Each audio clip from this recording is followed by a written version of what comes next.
What's up guys, this is Kobe with Sample Source back with another video, and in today's video I'm going to talk about the psychology of selling and how you can get $500 to $1,000 for each of your beats without even having a BeatStars, and the three pieces of psychology that are needed to sell, which are time, scarcity, and qualification. I've been successful with this strategy using paid advertisements and organic, so I'm going to teach you how to do that in this video.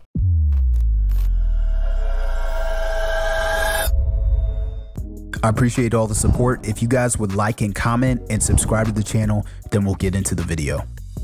So before I get into basically all of the different psychological components that are needed to sell, I want to talk more about why I decided to go the path of custom beats instead of doing a lot of leasing and why it made more sense for me. Basically, what I was starting to see is that the amount of content that I had to put out in order to get even just a few leases a month and how many messages I had to send on social media was just an insane amount compared to if I was getting custom beat clients. So I usually get at least a few different custom beat clients a month, and between all of my different revenue streams, both passive and active, I'm able to make a living selling beats online. So this includes the music industry. It also includes doing some different things with samples. So I collab with a lot of people, and that earns me usually around $1,000 a month passively, as well as posting on a site called Waves, and that way I'm able to upload samples and get anywhere from $35 to $100 a month passively. So in my active streams of revenue, I usually voice message a lot of artists on Instagram, and that way I'm able to build up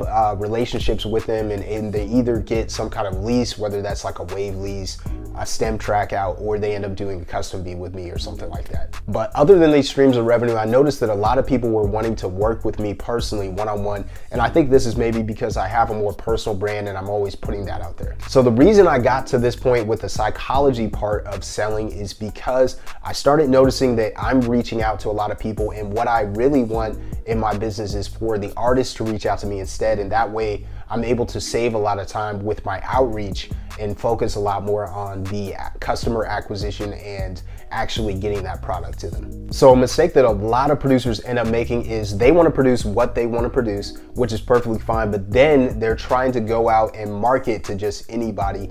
And at the end of the day, what you want to do is actually produce what your audience wants you to, because you may have built up an audience of people that want rage beats and you're making regular trap beats or something like that, and they're just not going to buy those because you probably posted one rage type beat like a year ago and now you're on a different vibe, and all of those people that follow you then are just sitting there waiting for you to make that type of beat again. So having a very targeted niche is very important, and mine happens to be like R&B and anything with guitar and stuff like that. I can do a lot of different styles, but originally what people want me to do is something that involves the guitar, something that involves the R&B genre. So my customer acquisition comes a lot from posting reels and posting different engagement type tweets and stuff like that.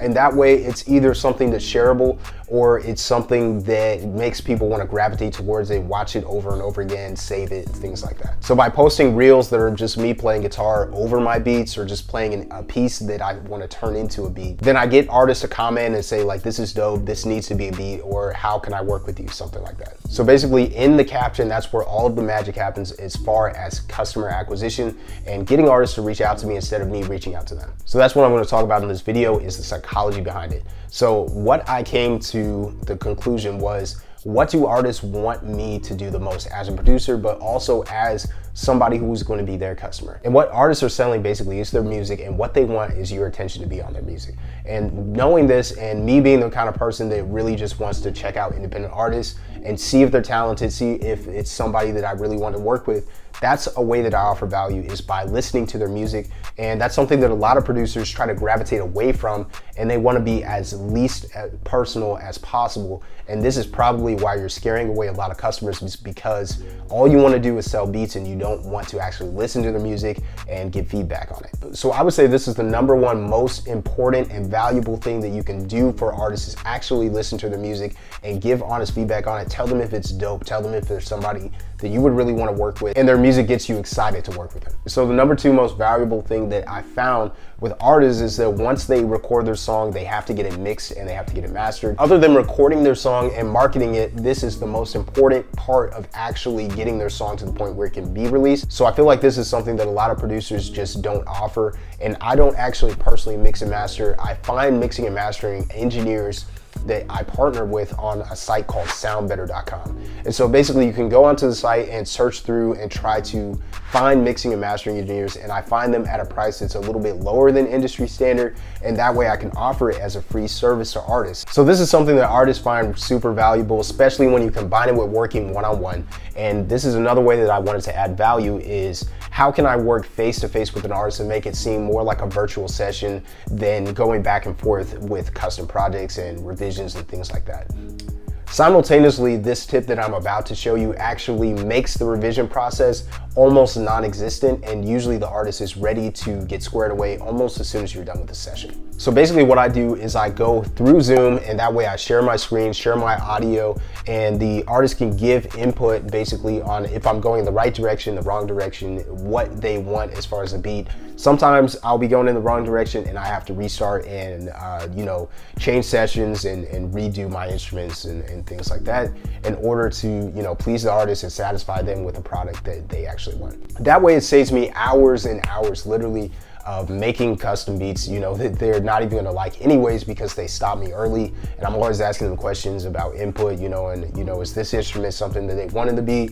Are they looking for a different direction, and that way it just really speeds up the revision process. And usually I do a session for 1.5 to 4 hours, and that way by the end of the session, we really got a real clear concept, if not a completely finished beat for them to jump on. So with all this said and done, I'm gonna jump into the 3 pieces of psychology that I'm gonna address in this video that teach you how to acquire clients. And those 3 elements are time, scarcity, and qualification. So the first element is time. Basically, you want to have a limited amount of time that artists can jump in and work with you on, and then after that amount of time, it's going to expire. So this is something that I really apply lightly to the psychology of selling when I'm doing this, because there's a lot of people that have those evergreen funnels where the time just resets after a certain point, and so they're like, you're gonna miss out on this offer permanently if you don't buy in the next 10 minutes. And then if you visit that page the next day, the timer's just reset to 10 minutes again. I don't do anything like this. Basically what I do is say that for this month, I'm working with a certain amount of artists. So that just implies that they can only work with me during this particular month. And then if my schedule is already filled up, they're gonna have to wait an additional month in order to work with me. That kind of gives them a little kick into wanting to work with me sooner rather than later, because it's going to fill up fast. So I know I kind of jumped by that one pretty quickly, but you can definitely apply that to leases as well if you want to, by doing, flash deals and things like that. So now I'm gonna move on to the second concept, which is scarcity. So scarcity basically means that there's a limited number of said items that is going to expire at a certain point, and then there will no longer be any left. So basically, the way that I apply this part of psychology into selling is basically by telling artists that I'm only working with a certain amount of artists for that particular month. So I already say that I'm only working with certain artists within that month, but the amount of artists I only work with, it started at 5, and that was filling up so fast that I moved it to 10.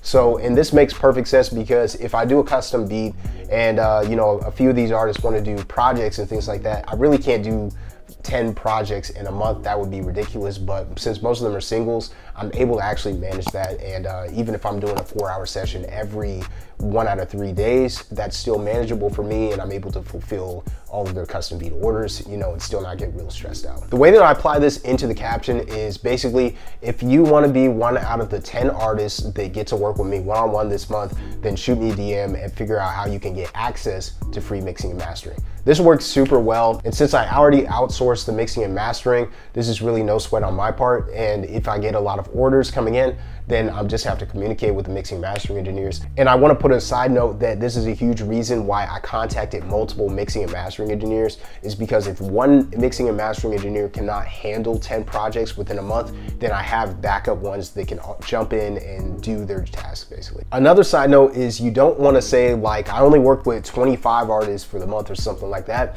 and offer it as a really high amount, because then basically you're not going to get nearly as high a demand because it's not scarce anymore. So make sure you apply this specifically to a very small amount of artists. So I would say 10 at the max, and this is just because I already have a built up following, and whenever I post something like this in a real format, there's a lot of new followers coming in, and if you do something that's like a really high amount, they're not going to be really interested, and they're just going to pass by the same way they're passing by a lot of these other reels. So moving on to the third one, and this is my favorite favorite one. This is called qualification. This is used a lot with like ad agencies and sales agencies and things like that. Basically, if you own a business and you're trying to qualify to work with a certain company that's going to help you scale your business or something like that. I know I'm basically like a business geek. I'm watching all different kinds of business videos across all different kinds of industries, and so I studied all of these different tactics and I wanted to share this with you guys. So with qualification, basically this means that somebody has to qualify to work with you instead of you qualifying to work with them.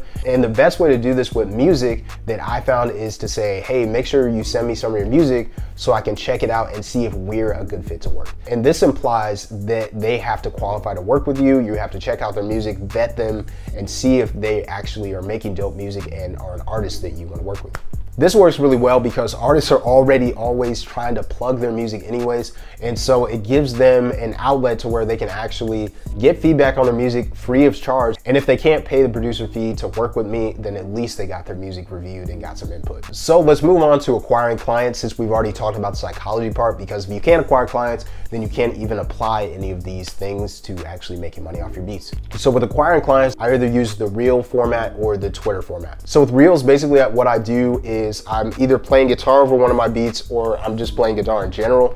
And I'll say like, do you want this made into a beat? Or I'm playing over one of my existing beats and I say, what do you guys think of this beat? Let me know in the comments. I'll put a pointing down emoji, and under that, I'll put my little spill where it says, if you want to be 1 out of 10 artists that work with me this month, then send me some of your music and see how you can get free mixing and mastering for your project. So that way they're able to see that, and they might be completely new since I'm putting tags, you know, in my reel, and maybe they're interested and so they just shoot me a DM right away. But artists that already follow me are still interested in this. So, and since they're already seeing your reels anyway, along with the new artists, they want to jump in because once again, we have all those 3 pieces of psychology going, which are scarcity, qualification, as well as time. Reels are super important to acquiring clients because you're exposing your brand to cold traffic, but I'm not gonna rant about this because I've talked about it in my last video already. So the second way that I acquire clients is through basically posting my tweets onto Instagram. So with this, basically I use a storytelling format, and my best performing tweet was one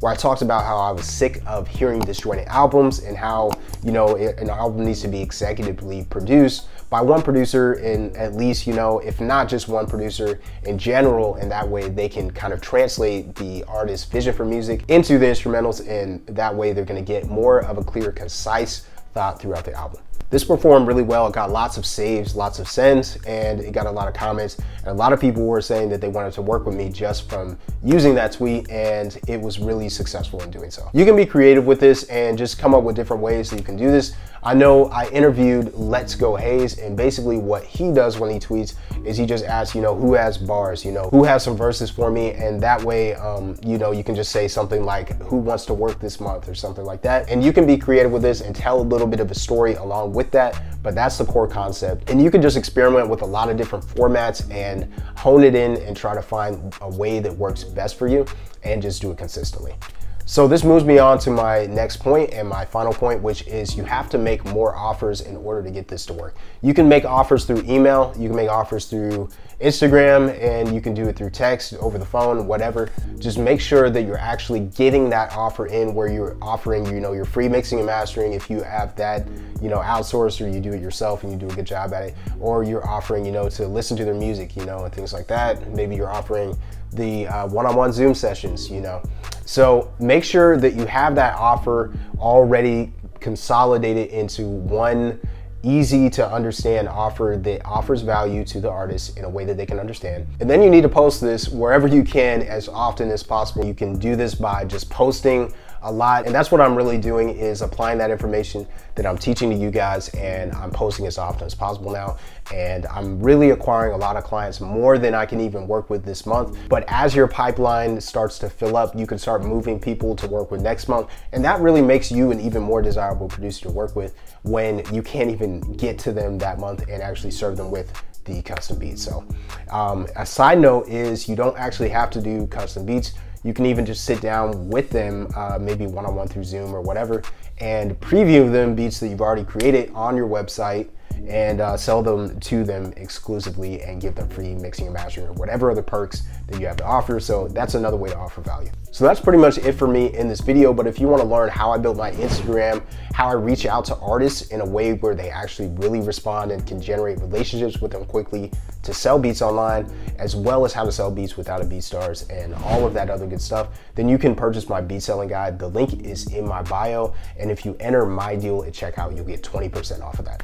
Also, if you want a consultation from me and you want to sit down one-on-one and I can share with you how I run my advertisements, how I'm able to acquire clients for very cheap, as well as, you know, basically my mindset behind everything, I can make a strategy session for you as well to where you can move forward with that to sell more beats. You can book a consultation with me. The link is in my bio, so you can purchase it there. And then make sure you DM me over on Instagram afterwards so that we can pick a time to set up the session, sit down and go through some. But I hope that this has been valuable for you guys. If it was, then make sure you like, comment, and subscribe to the channel. It's very beneficial to my channel. I'm still a small channel, but I'm growing, and I really appreciate you guys' support so far. And I'll see you guys in the next video. If you want a one-on-one consultation with me, then check out the link below to set that up. And if you want to learn how I make a living selling beats online, then check out my beat selling guide below.